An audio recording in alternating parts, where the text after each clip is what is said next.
A descoberta da radioatividade, a criação do primeiro algoritmo, os conhecimentos que possibilitam hoje o uso do GPS. Eu poderia seguir com uma lista longa de grandes feitos científicos realizados por mulheres. Não se trata de uma competição ou de comparar a produção científica de homens e mulheres. Investir para que a ciência seja um espaço acessível para mais mulheres e meninas é importante para o desenvolvimento científico em primeiro lugar. Hoje a gente vai conversar sobre mulheres e meninas na ciência. Em termos de ciência, de mulheres que conseguem ter acesso ao ensino superior e construir uma carreira científica, esse número é muito preocupante. Desde 2019, realizamos ações com vistas a propor medidas de incentivo ao protagonismo das mulheres na ciência. Você já tem uma inclusão feminina nisso e é porta de entrada para muito mais meninas. O lugar de mulher é onde ela quiser. Conversando comigo hoje pela internet sobre mulheres e meninas na ciência. Cristiane Vieira Machado, vice-presidente de Educação, Informação e Comunicação da Fiocruz. Letícia Lima, aluna do Colégio Pedro II e aluna de Iniciação Científica do Provoc Fiocruz. Silvia Sardi, coordenadora do Laboratório de Virologia do Instituto de Ciências da Saúde da Universidade Federal da Bahia. E a sua participação é fundamental para a nossa conversa. Manda seus comentários, compartilha a sua vivência na ciência com a gente e eu vou compartilhar com as nossas convidadas. Se você é cientista, conta tudo para a gente. Encaminha para mim pelo WhatsApp 021 997018122 ou pelas redes sociais do Canal Saúde. Doutora Silvia, Letícia, futura doutora no caminho acadêmico, se vier a seguir, e doutora Cristiane, muito obrigada pela presença de vocês aqui com a gente hoje. Eu vou começar o programa com uma pergunta única para vocês três, começando pela doutora Cristiane. Em que momento você se descobriu uma mulher cientista, doutora Cristiane?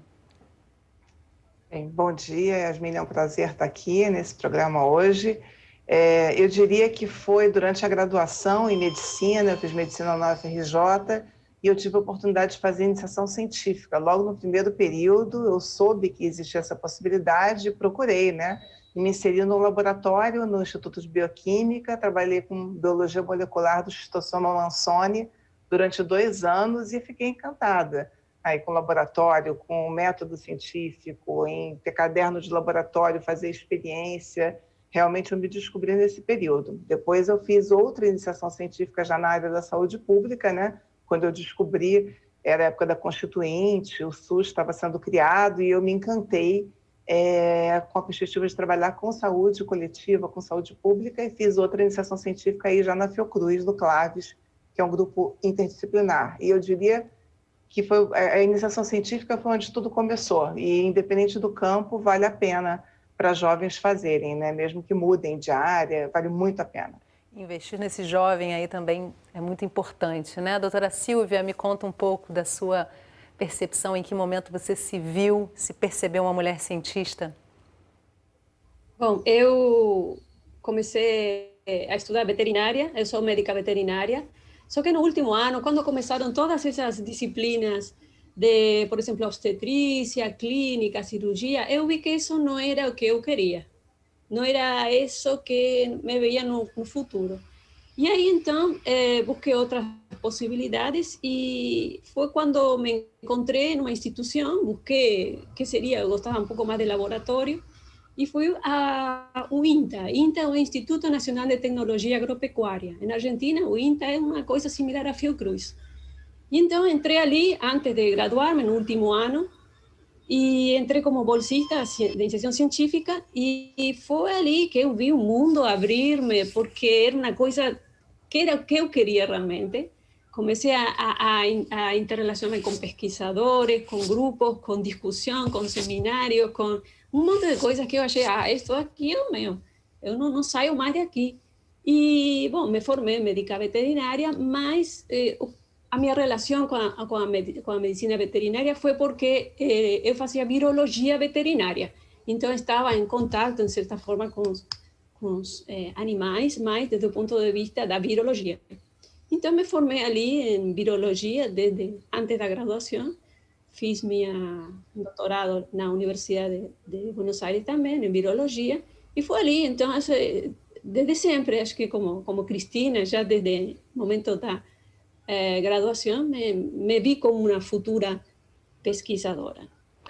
E Letícia está aí nesse momento da iniciação científica, né? Como é que foi para você se perceber com essa vontade de se encaminhar nesse universo? E queria também acrescentar aqui, como é que é para você ouvir a trajetória dessas duas mulheres cientistas que participam de grandes descobertas, inovações e feitos na nossa política de saúde pública, por exemplo? Bem, já respondendo a sua última pergunta, é assim, uma chance singular. E também diria que também me deixa mais forte e mais segura quanto ao meu futuro, quanto ao que eu desejo conquistar. E uma oportunidade, sabe? Porque nunca me imaginaria estando perto de mulheres assim com uma carreira tão vasta e tão rica, e muito menos estando na Fiocruz. Agora, respondendo a sua primeira pergunta sobre como estar, né, como foi a inserção na Fiocruz, eu comecei ainda no ensino médio, e foi bem interessante porque na época eu me pensava numa área de biológicas, numa área de assistência, também numa área social, mas nunca me vinha à cabeça ser cientista, estar na Fiocruz. Isso nunca me veio à lista. E quando eu vi que eu poderia ter essa oportunidade, ainda no primeiro ano, de ingressar dentro da Fiocruz com um processo de iniciação científica, aquilo foi um brilho nos meus olhos. E foi quando eu vi aquilo como uma oportunidade que eu não sabia se era que eu queria, mas eu primeiro queria saber, ter essa oportunidade para, quem sabe, descobrir, quem sabe, confirmar um futuro que até então nunca tinha sido imaginado.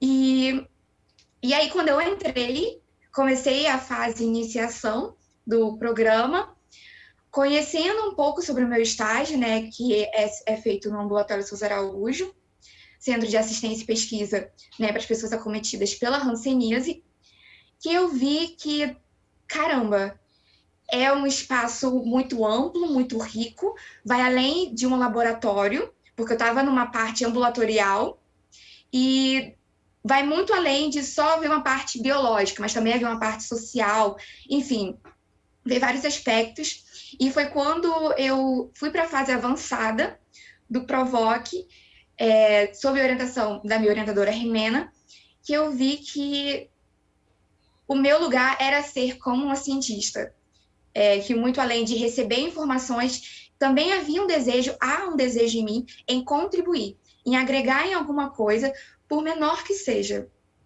E nunca é pequeno, né? Fazer ciência nunca é pequeno. Você já parou para pensar desde quando as mulheres e meninas fazem ciência? Desde sempre. Você já ouviu falar da rainha faraó Hatshepsut? E sobre Pátia de Alexandria? Sabe quem foi Marie Curie e Berta Lutz? E Esther Sabino, conhece? Mas o que será que essas mulheres têm em comum, hein? A história da humanidade é marcada por mulheres cientistas, pesquisadoras e inventoras. As que conseguiram romper a barreira do patriarcado se destacaram nas áreas da medicina, ciências exatas e sociais e da filosofia. Algumas até viraram peças de teatro. A discriminação contra a mulher é tão comum que até nós repetimos as tolices que dizem sobre nós. Ora, dona Berta Lutz, nossa líder feminista, quem diria? Mas, infelizmente, elas ainda são poucas. De acordo com os dados da ONU, menos de 30% dos pesquisadores do mundo são mulheres. Pra você ter uma ideia desse desequilíbrio, desde 1901, quando o Prêmio Nobel foi criado, 51 foram para mulheres, enquanto 904 para os homens. Para Cristina Araripe, coordenadora de divulgação científica da Vice-Presidência de Educação, Informação e Comunicação da Fiocruz, as razões dessa desigualdade são diversas e começam na educação básica. 30% das meninas não têm acesso à escola. Aí eu estou falando da escola básica. Em termos de ciência, né, de mulheres que conseguem ter acesso ao ensino superior e construir uma carreira científica, esse número é muito preocupante. Muitos fatores precisam ser levados em consideração para a gente entender por que essa desigualdade persiste, né? Claro que tem o preconceito. Acho importante, né, em termos de mulheres cientistas, a gente falar do preconceito. Existem preconceitos. Isso perdura, infelizmente, essa é a nossa realidade. Mesmo com tantos percalços, o futuro parece ser feminino. Pelo menos é o que aponta uma última pesquisa feita pela Elsevier, empresa global de informações analíticas. Segundo o relatório, cresceu a participação feminina entre autores de artigos. Eles levaram em consideração a paridade de gênero entre cientistas de 15 países a partir de publicações em periódicos, nos períodos de 1999 e 2003 e entre 2014 e 2018. O destaque vai para a Argentina, único país em que a paridade foi atingida e o número de pesquisadoras superou o de homens. Em seguida vem Portugal, depois o Brasil, que aparece em terceiro lugar, seguido pelos Estados Unidos, Alemanha e França. O pior desempenho ficou com o Japão. Mas para a Cristina, o cenário atual da pandemia mexeu com essa realidade. Uma das explicações que a gente já pôde também constatar é o fato de que as mulheres pesquisadoras, cientistas, né, estão assumindo dentro de casa, nas famílias, um papel importantíssimo, né, porque elas têm essa tradição de que mulher é lugar, que a mulher tem que cuidar da casa, e aí a gente está enfrentando isso, colocando um desafio novo. Um desafio que ainda se apresenta é as mulheres terem acesso a áreas de exatas, como matemática e engenharia, por exemplo. Um outro fator é elas ainda não ocuparem cargos de liderança na mesma proporção que os homens. Mas a Fiocruz tem saído na frente. Berta Lutz, filha de Adolfo Lutz, é um bom exemplo de como na nossa instituição sempre tivemos mulheres com papel de liderança forte. No entanto, os principais postos de direção da instituição, até bem pouco tempo atrás, eram ocupados apenas por homens. Pois bem, isso mudou e está mudando. Além da professora Nízia Trindade Lima, presidente da Fiocruz, temos várias diretoras de unidades, pesquisadoras hoje ocupando cargos em diferentes áreas de atuação da instituição. Isso foi uma conquista. O caminho para as mulheres ocuparem o mesmo espaço que os homens na sociedade ainda parece longo. Mas a direção é uma antiga conhecida de todos. Do lugar de mulher é onde ela quiser. E se a mulher quiser ser cientista, é nosso papel, né, apoiá-las com políticas públicas que as incentivem e garantam a permanência delas no ensino superior e, sobretudo, possam dar continuidade à carreira de cientistas, que, no caso, envolve muitas questões de financiamento, de bolsas, de apoio, com questões muito objetivas que a gente tem aí para tratar. Lugar de mulher é onde ela quiser, inclusive na ciência. Cristiane, a Cristina fala da importância de políticas públicas que possam apoiar, que isso não seja só uma frase bonita de se dizer, né? E aí trago para você, para a gente iniciar essa nova rodada de conversa aqui, que tipo de política pode ser implementada e já existe no Brasil, mesmo que tímida, voltada para isso, para que a gente tenha no futuro mais Letícias, mais doutoras Silvias e Cristianes? Essa questão é muito importante porque ainda existem desigualdades de gênero muito marcantes, né, na nossa sociedade, que também se expressam na ciência. E essas desigualdades, elas se entrelaçam, as desigualdades de gênero, com de raça, de renda, de grupo social, territoriais, né, as desigualdades territoriais.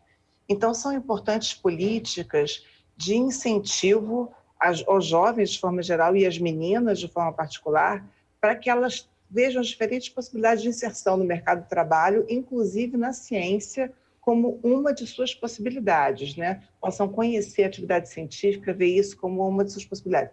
Então, a própria iniciação científica que nós estamos mencionando, né? Tanto o PROVOC, que a gente chama de PROVOC, que é a iniciação científica do ensino médio, é uma possibilidade muito interessante. Outras ações de aproximação entre academia, universidades, instituições de pesquisa e escolas da rede. Nós temos, por exemplo, algumas ações nesse sentido. O próprio nosso programa Mulheres e Meninas na Ciência, uma das vertentes dele é o Mais Meninas na Ciência, que visa justamente incentivar que as meninas conheçam as unidades da Fiocruz, os laboratórios, os grupos de pesquisa, tenham experiências de inserção, né? Então, a Olimpíada Brasileira de Saúde e Meio Ambiente é outra iniciativa que nós temos, que nós trabalhamos com as escolas da rede, nesse processo de discussão de questões de saúde, de ambiente, de desenvolvimento de projetos. Tem uma edição a cada 2 anos, nós estamos na 10ª edição já. Então, tem um envolvimento muito grande das professores, das escolas e dos alunos do ensino fundamental, do 2º segmento e do ensino médio. Essas são algumas possibilidades de atração das meninas. Uma outra vertente diz respeito à valorização das mulheres cientistas, né? E tem que ter políticas tanto das instituições como políticas públicas mais gerais. Por exemplo, a questão que já foi mencionada das mulheres assumirem muito trabalho doméstico, muitos trabalhos também de cuidados, né, tanto com as crianças, com os filhos, quanto com os idosos. O poder público tem que estar atento para essas questões, né, e ter políticas que favoreçam a inserção das mulheres no mercado do trabalho, se assim elas queiram, desde creche, instituições de cuidado e tal. E em relação à maternidade, também é importante, por exemplo, no currículo Lattes já houve uma reivindicação antiga das pesquisadoras para que se pudesse registrar a informação da maternidade no currículo Lattes, para se saber que às vezes tem um gap, né, de produção das mulheres naquele período que elas estão de licença maternidade, que acaba que essa divisão de responsabilidades ela é desigual. Isso afeta muito a vida das mulheres, a produção acadêmica, a trajetória. Então, essa é uma questão. Considerar também nos editais de pesquisa essa questão da maternidade. Tem um conjunto de ações que tem relação com a maternidade. E outras que são pró-equidade mesmo, de cuidados, assim, de busca de maior equilíbrio, porque, como foi mencionado também, apesar da proporção de mulheres cientistas estar crescendo no Brasil, em cargos de gestão científica, em comitês de alto nível, entre os bolsistas de produtividade do CNPq, isso ainda é bastante desequilibrado. Então, tem que ter atenção para ter ações nesses vários níveis, de valorização das mulheres cientistas, de compensação dessas situações de desigualdades, onde elas existem, promoção da equidade na ciência e de incentivo às jovens, às meninas cientistas, que possam escolher ser cientistas se assim elas quiserem, naturalmente. Com certeza. Doutora Silvia, eu quero te dizer que para mim é uma honra ter você aqui com a gente nesse programa, uma das cientistas que detectou o Zika vírus, que foi um problema de saúde pública muito difícil para o Brasil num determinado momento, para uma população muitas vezes negligenciada, e a descoberta do seu laboratório realmente é de uma importância sem tamanho. Acho que não tem tamanho, não tem preço e valor, não tem como valorar essa contribuição científica, né? Queria que você trouxesse para a gente brevemente como é que foi esse processo e como é que você se sente tendo feito parte dessa história tão importante, né? Bom, muito obrigado pelo convite. E a história de Zika é muito interessante porque é como uma reivindicação de nosso trabalho diário que fazemos no laboratório de virologia. A descoberta de Zika foi juntamente com Gubbio Soares Campos, que casualmente é meu marido. Os dois trabalhamos no laboratório, somos coordenadores, e a descoberta de Zika abriu muitas portas. Isso, em realidade, não é um acontecimento por acaso, é um caminho que uno vem desenvolvendo ao longo dos anos e que, em algum momento, surge uma, digamos assim, descoberta ou um evento importante que dá visibilidade à nossa trajetória. Então, a visibilidade que conseguimos com Zika foi muito grande, não só dentro do país, sino fora do país também. Começamos a receber convites para trabalhos com pesquisadores de fora, de diversos países. Então, realmente foi muito importante como até pesquisadores de uma universidade pública, né? A importância de receber esse reconhecimento. Então, foi uma coisa muito marcante em nosso laboratório, poder ter ajudado dessa forma a comunidade a saber o que estava acontecendo. É como o laboratório, nosso laboratório sempre está tentando estar um passo à frente do que está acontecendo. É como que estamos preparados para esses casos de emergência, né? Porque estamos pensando além do que está acontecendo. Então, isso nos dá...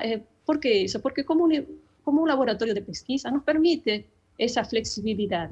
Quizás estando en un organismo público, por ejemplo, algunos organismos fiscalizadores de salud pública, de diagnóstico, están quizás un poco limitados porque se ven con muchos diagnósticos que ven de otros lugares, diversos lugares de Estado, diversos lugares del país. Entonces están estos laboratorios, así como a Fiocruz también, dispostos a estos casos, investigar estos casos, né? Então, SICA foi muito marcante, tanto para mim como para o professor Gubbio Soares Campos. Foi muito importante. Era um entrar e sair de reporteros em nosso laboratório, pequeno laboratório, mas era uma entrada e saída na televisão, todo mundo, os alunos, todos dizendo, o que acontece? O que está acontecendo? Você estava sempre lá fazendo pesquisa, né, doutora Silvia? De repente vem uma situação que traz um olhar para o que vocês estão fazendo ali, mas é isso, a história do cientista está ali todos os dias, nem sempre com holofotes voltados para eles, né? Olha, você pode participar desse programa, quero lembrar aqui para você mandar perguntas e comentários para as nossas convidadas, trazer sua vivência, caso você seja uma cientista, uma pesquisadora, não deixa de participar. Letícia, agora trazendo com você, como é que você imagina aí essa jornada? A gente viu até na fala da doutora Cristiane e também na matéria os desafios que existem, que estão postos aí, toda a luta que também é necessária para que isso possa mudar nas próximas gerações. Mas como é que você se vê aí como uma jovem cientista e uma trajetória longa pela frente de conquistas, mas também de desafios? Então, antes de responder a sua pergunta, eu queria fazer um breve comentário sobre o vídeo que foi colocado agora há pouco, Sim. Porque teve um ponto que me chamou muita atenção, que é sobre a realidade das mulheres, das jovens, dentro de uma educação, dentro do espaço acadêmico, dentro de um espaço científico. E aí eu estava pensando na nossa realidade, né, de pandemia, e como podemos pensar em mulheres na ciência amanhã, como podemos pensar em meninas na ciência da manhã, quando vemos mulheres com múltiplas jornadas de trabalho dentro de casa, lidando ainda com educação do filho, trabalho, muitas vezes ainda lidando com desemprego, com as suas dificuldades, e também com uma saúde mental extremamente fragilizada dentro dessa realidade de pandemia, estar em frente ao cuidado. E como podemos pensar em jovens amanhã, quando vemos que cerca de mais de 5 milhões de crianças e adolescentes não tiveram aulas nas instituições públicas, como vemos mais de 1 milhão de jovens e crianças que tiveram uma evasão escolar, como podemos olhar para essas crianças, ver a realidade delas, ainda também lidando com uma saúde mental fragilizada, como efeito colateral desse isolamento social, como podemos olhar para toda essa realidade e pensar no amanhã como eles cientistas. Então, só para chegar na conclusão disso que eu estou dizendo, pensar no amanhã como um cientista é antes pensar nessas mulheres, nessas meninas, primeiro tendo um acesso a uma educação, primeiro tendo um acesso a uma saúde mental cuidada e estável, primeiro também pensando em como vão oportunizar, como vão abrir esses espaços, como vão incentivar essas mulheres, essas meninas, antes dando o digno, antes dando o mínimo, para depois, né, pensarmos nessa possibilidade. Porque não há ciência se antes não há o mínimo para se manter nossa sobrevivência, para se manter uma educação, para se manter um digno, para se manter a dignidade do ser humano, né? Enfim, agora trazendo a sua pergunta, né, como é ser jovem e estar no meio científico, é uma oportunidade, é uma novidade porque como aluna de ensino médio e como jovem, acredito que não só eu, mas muitos também se encontram no Provoc, não era uma realidade palpável, uma realidade próxima, mas também como oportunidade, mas também, sendo bem realista, também é ver desafios, é também ver dificuldades, porque sendo como uma mulher, sendo uma jovem, né, não é fácil você no meio acadêmico e olharem para você com devido respeito. né? Antes de tudo, olham para você como uma menina de ensino médio. E pouco veem nessa juventude uma capacidade de se fazer mais, uma capacidade, sim, de ir para frente, de mostrar novidades e mostrar evoluções.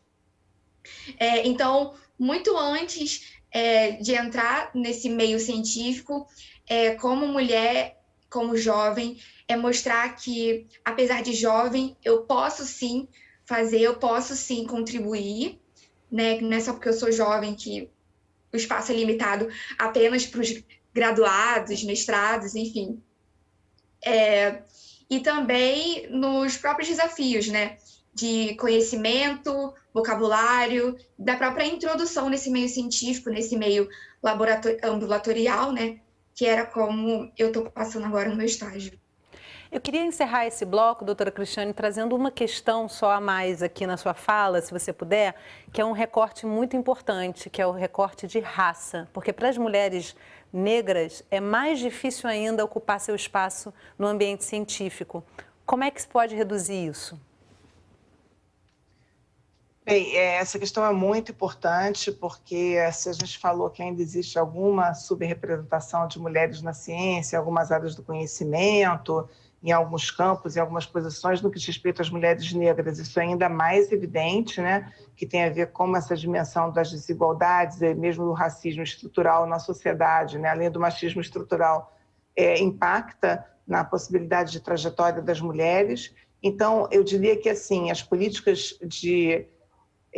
primeiro, a Letícia tocou num ponto muito importante, que é a questão da escola e da qualidade da escola e do acesso à escola desde cedo, né? E aí, desde a pré-escola, eu acho que é extremamente importante a valorização da escola pública, né? Que isso já abre uma outra possibilidade de inserção das crianças e de dar condições dignas de educação articuladas a outras políticas públicas e condições de vida que são fundamentais, políticas sociais amplas para a redução das desigualdades. Então, isso é importante. Um segundo ponto é a questão da ação afirmativa mesmo, né?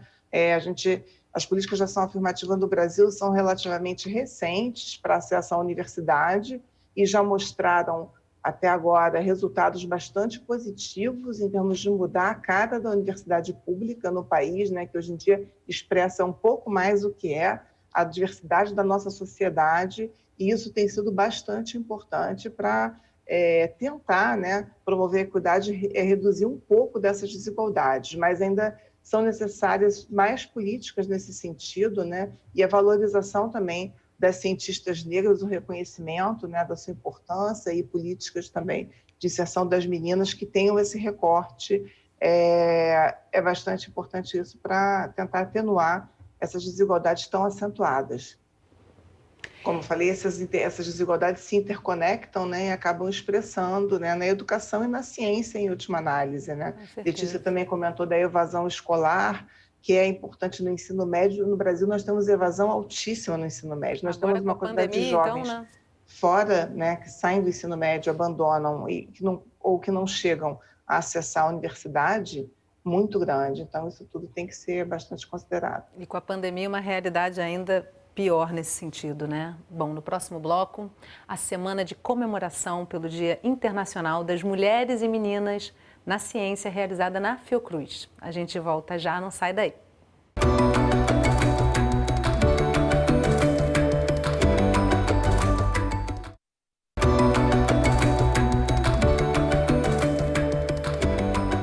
A Sala de Convidados está de volta conversando sobre mulheres e meninas na ciência. Comigo via internet, Cristiane Vieira Machado, vice-presidente de Educação, Informação e Comunicação da Fiocruz, Letícia Lima, aluna do Colégio Pedro II e aluna de Iniciação Científica do Provoc Fiocruz, e Silvia Sardi, coordenadora do Laboratório de Virologia do Instituto de Ciências da Saúde da Universidade Federal da Bahia.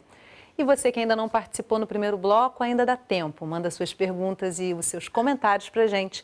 Eu recebo e compartilho com as nossas convidadas. Você pode encaminhar pelo WhatsApp 021 997018122 ou pelas redes sociais do Canal Saúde. Em ano de pandemia, a Fiocruz não pôde promover o encontro presencial que acontece todos os anos de meninas e mulheres vindas de todos os cantos. Elas não puderam se aglomerar por aqui, então o evento chegou à casa de cada uma delas, remotamente.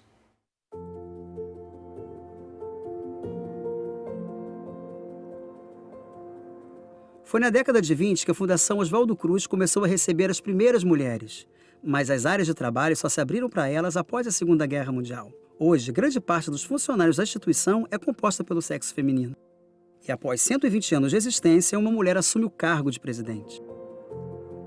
E para reafirmar seu compromisso em promover a igualdade de gênero na ciência, a Fiocruz preparou mais uma programação em comemoração ao Dia Internacional das Mulheres e Meninas na Ciência. Nós, na Fiocruz, desde 2019, realizamos ações com vistas a discutir e a propor medidas de incentivo ao protagonismo das mulheres na ciência. Por conta da pandemia, esse ano o evento aconteceu de forma remota, pelos canais da instituição, em redes sociais e pelo YouTube. Mesas virtuais, debates, exibição de vídeos e lançamentos de e-book marcaram essa edição. Nós nos preocupamos em montar uma programação para 2021, dando conta, convidando pesquisadoras de todas as áreas do conhecimento. Mostrar um pouquinho o que está sendo feito. É o momento de compartilhar essas experiências. Mulheres no enfrentamento da Covid, desigualdade de gênero e meninas na ciência foram alguns eixos temáticos. O já tradicional encontro de gerações, onde meninas trocam impressões com cientistas da Fiocruz, também aconteceu de forma online. A estudante Amanda Silva, que participou da edição anterior, marcou presença mais uma vez no evento. Do ano passado para cá, ela e outras meninas mantiveram um vínculo com a instituição, através de um projeto de uma cientista. A gente criou um grupo, porque no último dia de projeto da Fiocruz, que foi o dia 12, a gente encontrou com a Corina e a gente já sabia que ela realizava a Agenda Laranja, que a gente ficou bem interessada. E a partir disso a gente começou a ter interesse em participar. A gente contatou ela, entramos em contato, e desde então a gente não perdeu o contato com ela e ela foi nos inserindo dentro das lives, E isso foi muito bom, porque você mostra, você inclui meninas novas na ciência e você também já tem você já tem uma inclusão feminina nisso e é porta de entrada para muitas mais meninas. Ela fala dos benefícios que o projeto trouxe para sua vida. Para minha vida, eu falo muito que foi como um despertar, porque no ensino médio eu sempre gostei muito de genética, E eu não sabia onde que eu aplicaria genética, sempre ficava uma incógnita nisso. E quando eu fui para esse projeto, eu conheci duas áreas que aplicavam a genética, que era a biologia molecular, a bioinformática, e a partir disso eu fui procurando faculdades. Então, nesse aspecto, o projeto me mostrou que outras profissões que eram menos aclamadas, que eram menos expostas, me abriu a mente para me poder fazer, para mim poder me graduar. Eu pretendo cursar biotecnologia, porque eu gosto muito de genética. Você se inspira em alguma cientista? Na verdade, sim, e são dentro de casa, Eu tenho uma tia que se chama Kátia. Ela tem pós-doutorado em zoologia, hoje ela é professora titular da UFRJ também. E a minha prima Camila, que ela é pós-doutoranda também em modelagem computacional. Inclusive, na tese dela, ela defendeu esses códigos operacionais sobre farmacos. E hoje eu também é professora da UFRJ. Então, elas duas são minhas maiores inspirações, porque vieram lá de baixo, de escola pública, assim como eu, e me mostraram que é possível. É possível, Letícia? Queria saber qual é o objeto da sua pesquisa e como é que foi o processo para chegar ao Provoque na Fiocruz. Importante compartilhar, também para inspirar outras meninas que estejam te assistindo. Então, como eu dizia ainda no início, eu tive a inserção na Fiocruz a partir do meu colégio, Pedro II. Basicamente, havia uma assistente que era da Fiocruz e a partir dela, ela abriu, como poderia dizer, ela abriu esse tema, as turmas de ensino médio, tanto do turno da manhã quanto da tarde, sobre essa possibilidade de entrarmos na Fiocruz e fazermos iniciação científica. Toda essa explicação, todo esse debate sobre como seria, como poderia acontecer, foi ocorrido ao longo de reuniões que ela foi fazendo com os alunos. E com os alunos que passaram a ter interesse, passamos por um processo seletivo, com a elaboração de uma redação, onde mostrávamos os nossos interesses dentro da área da Fiocruz e por que seríamos nós e não uma outra pessoa a estar na Fiocruz. Por que nós e não outras pessoas que seria cientista. E depois dessa redação, né, foi classificado os alunos e eu fiquei nesse ranking. Então, logo depois, eu fui entrevistada, passei por uma entrevista na Escola Politécnica Joaquim Venâncio, e foi lá que fizeram perguntas sobre minhas áreas de interesse, o que eu gostava, o que eu planejava no futuro, e foi nesse meio que eu falava, né, que eu tinha um interesse muito forte em estar no meio da assistência, em estar em contato humano e, de alguma maneira, poder contribuir para o próximo, para alguma pessoa. E foi aí que eu descobri, né, que me falaram depois, que o meu estágio passaria a ser feito no ambulatório Souza Araújo. Mas é, inclusive, engraçado, porque esse direcionamento não ocorreu na primeira vez. Na primeira, eles me colocaram num ambiente laboratorial de biologia molecular, junto com uma orientadora. Quando eu olhei essa área, eu fiquei falando assim, nossa, incrível, eu tô na Fiocruz, mas não é essa área. E aí, na época, eu conversei com a Cristiane e com a Thelma, né, que são as responsáveis pelo programa, e eu falei, olha, eu adorei essa oportunidade, estou super feliz, mas eu não tenho certeza se é essa área. E ela falou, não se preocupa, a pesquisadora é ótima, você vai adorar ela. Mas mesmo elas me dando esse conforto, elas também ficaram preocupadas, e aí, meio que da noite para o dia, elas viram que realmente não era essa parte laboratorial, e sim uma parte ambulatorial, que eu deveria fazer o meu estágio. E aí, até hoje, eu tô na Fiocruz, no ambulatório. E que bom poder descobrir isso cedo, né? Silvia, a gente ainda precisa de um Dia Internacional das Mulheres e Meninas na Ciência, né? Como é que você vê essa celebração desse dia e qual é a importância realmente de se olhar para isso pelo menos uma vez por ano, né?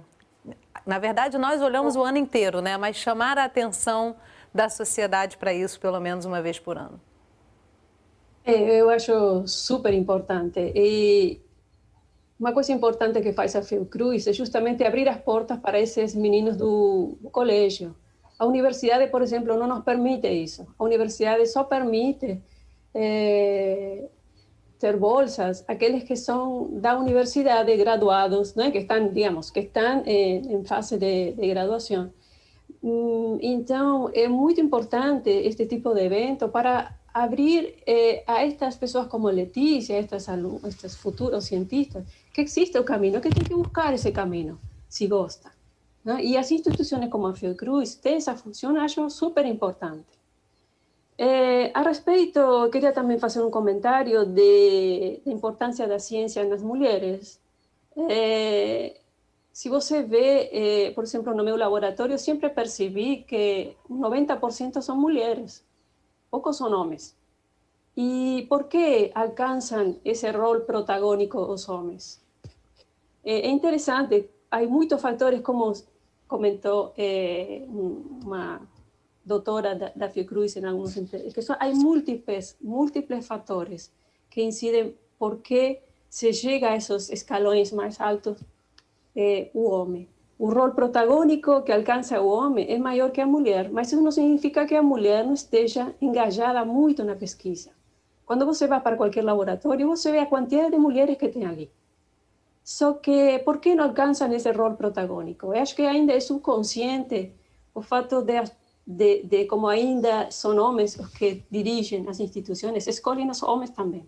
Mas não significa, não é uma questão digamos, de falta de capacidade, de profissionalismo, não é? Acho que é uma questão inconsciente, subconsciente de seguir ainda escolhendo os homens para roles protagônicos. Né? E tem outra coisa também que queria mencionar. Estamos falando muito do rol da mulher, a mulher, mas o homem, qual é o papel do homem? Qual é o papel? Quando a mulher passa por diferentes fases. a fase de como de Letícia, que é jovem, a fase de ser namorada, a fase de ser noiva, a fase de ser esposa, de mãe, de ser cuidar de idosos. Cada uma dessas fases implica, não tanto quando é jovem, mas sim quando alcança a madurez, uma diversificação das tarefas. A mulher é altamente diversificada. E às vezes a mulher gosta de fazer essa diversificação. E às vezes essa diversificação acontece porque o homem não acompanha. A mulher, se você vê, é interessante, em reuniões de departamento, eu percebo isso, de departamento no meu caso, na minha universidade. No meio de uma reunião, se levanta uma mãe e diz, pessoal, perdão, eu tenho que buscar meus filhos na escola. Quem é que assume o papel protagônico na família é a mulher. Quizás se tivesse mais acompanhado por homem, seria outra coisa. Você percebe que nesta pandemia teve muitos casos de ruptura, de matrimônio, de casais, de namorados, tudo isso, porque se percebeu que às vezes essas ajudas mútuas não existem. A ajuda do homem é muito importante para que a mulher siga crescendo. Tem que estar de junto.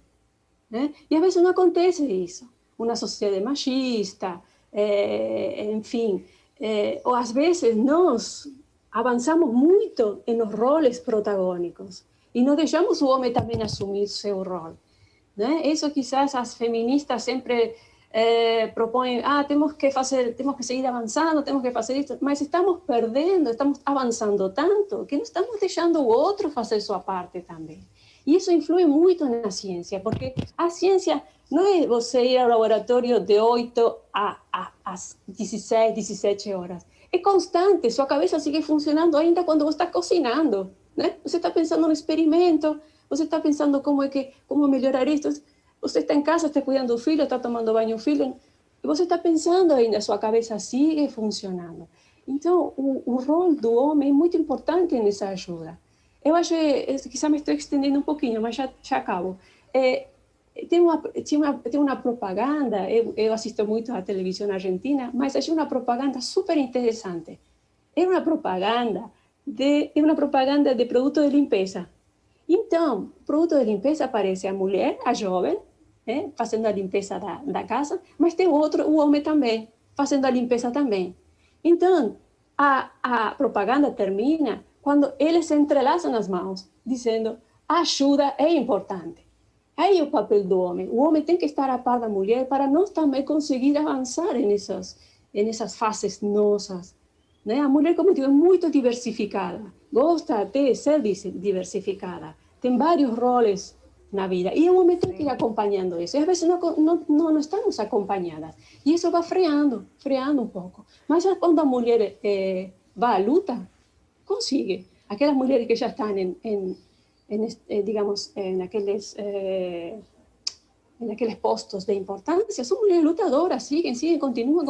Às vezes não conseguimos também as mulheres conseguir esse rol protagônico por uma questão de não estar muito bem afinados com o rol do homem também. O homem precisa estar dentro de casa, mais colaborativo, para que a mulher possa estar fora de casa, também participando, né, de outras atividades. Doutora Cristiane, a gente tem aqui na Fiocruz um exemplo maravilhoso, que é a doutora Anísia Trindade, num momento extremamente importante, né, da história da Fundação Oswaldo Cruz. A gente tem uma mulher protagonizando e muito bem à frente da instituição. E ela trouxe algumas propostas realmente de gestão para que fosse possível se ter algumas políticas como a que a gente já teve aqui a sua citação sobre elas. Eu queria que você trouxesse um pouco a importância do exemplo, da Anísia como exemplo, e também da sua experiência de ter feito um doutorado e em meio ao doutorado ter sido mãe 2 vezes, porque acaba girando muito em torno disso essa experiência, né? Esse desafio que com certeza para a Anísia não foi diferente. Sim, essa é uma questão importante. Claro que para a gente é um orgulho, né, uma felicidade ter uma presidente mulher pela primeira vez em 120 anos da história da Fiocruz, né? A Anísia agora acaba de se reconduzir para um 2º mandato, numa instituição de ciência e tecnologia muito tradicional e que atualmente, né, houve mulheres importantes, cientistas importantes na história da Fiocruz, e atualmente as mulheres são a maioria das trabalhadoras e das cientistas, são 58% mais ou menos das servidoras da Fiocruz são mulheres, e mais de 70% das alunas. Então a gente vê que está tendo uma mudança acelerada, que as alunas já são mais de 70%. É claro que é um exemplo muito forte, muito importante para a gente, mas mesmo na Fiocruz, que é uma instituição que teve um papel pioneiro, vários exemplos interessantes, é avançada nesse aspecto, ainda existe desequilíbrio nas altas funções de gestão, tá? Nas altas funções de gestão, o predomínio ainda é de homens. Nos últimos anos aumentou a quantidade de diretoras, das nossas diretoras das unidades técnico-científicas, que são mulheres. Na presidência tem a presidente Nízia e eu, que sou vice-presidente, os outros vice-presidentes são homens, os coordenadores estratégicos são homens, ainda tem uma predominância de homens, né? Mas a tendência é mudar. A outra pergunta que você me fez, e a Nízia também passou por isso mais cedo, né? Ela teve filhos ainda num momento mais precoce da carreira, quando estava fazendo mestrado, enfim.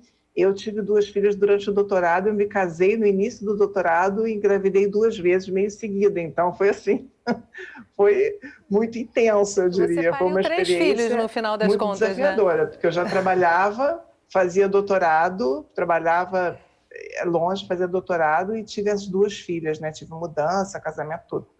Então, contei com a ajuda do meu companheiro, né? Do meu marido, que foi importante, contei com a ajuda de mãe, de sogra, a gente conta com algum amparo familiar, com o apoio da minha orientadora, que é uma pessoa maravilhosa, assim, e me deu muita força. E eu falo também para os meus alunos, quando engravidam e chegam, não que eu recomende isso, eu falo, não é que eu estou recomendando, mas quando acontece, elas até ficam assustadas, né, com medo de não conseguir, eu falo, não, filho é uma coisa maravilhosa, filho não pode colocar a gente para baixo, você vai conseguir, a gente vai fazer e tal, né? E tem que contar com a ajuda e cobrar a ajuda das outras pessoas também, inclusive do pai, né? No caso, enfim, quando é uma pessoa que está presente. Então, foi desafiador, mas deu tudo certo e hoje em dia minhas filhas também, assim como minha mãe foi uma pessoa que me inspirou, sempre me apoiou, foi maravilhosa para mim, né? Porque ela quis que eu tivesse oportunidades que ela não teve.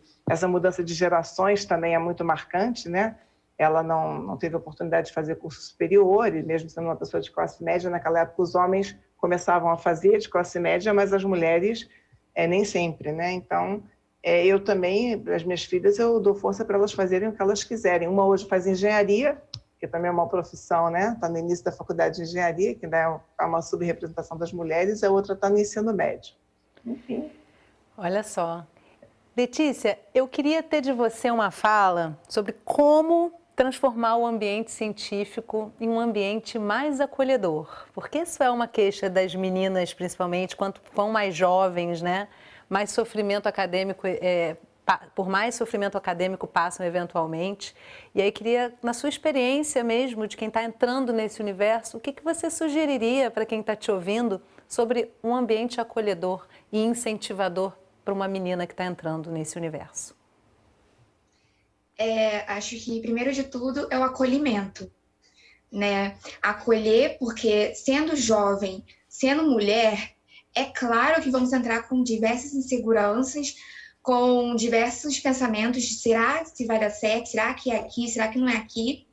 Mas muito além também do acolhimento, é também pensar no estímulo, em continuar estimulando, mostrar e dar os caminhos para dizer que sim, é uma possibilidade que pode ser palpável, que pode ser alcançado e que mesmo que estejamos em diversas situações, em diversas adversidades e dificuldades durante esse período, que sim, podemos conseguir, né, com acolhimento, estímulo e mostrando oportunidades para entrar e para tornar o meio científico, tornar essa carreira científica um meio próprio e palpável e próximo.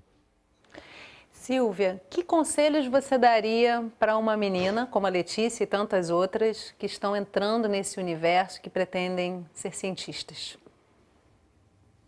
Bom, o primeiro Letícia falou do acolhimento e tudo isso. Às vezes, nós pesquisadores somos um pouco rígidos, né? Eu sou rígida no laboratório, não vou dizer que não. Mas isso faz parte do aprendizado, faz parte do amadurecimento. A pessoa, quando entra e jovem, ela tem que amadurecer, de certa forma, um pouco rápido, né? E tem determinados critérios que você tem que cumprir, que quando você é jovem, quizás não dá importância.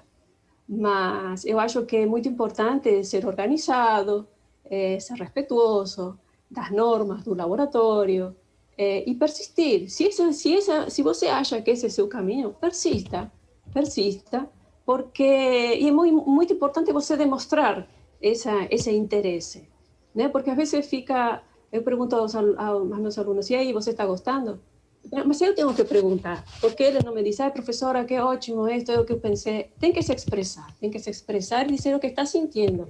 Porque quando também expressa o que está sentindo, é uma forma também de melhorar a relação entre o orientador e o orientando, né? Então, meu conselho sempre é persistir e tentar se adequar às normas do laboratório. Eu, por exemplo, sou de um laboratório público, né?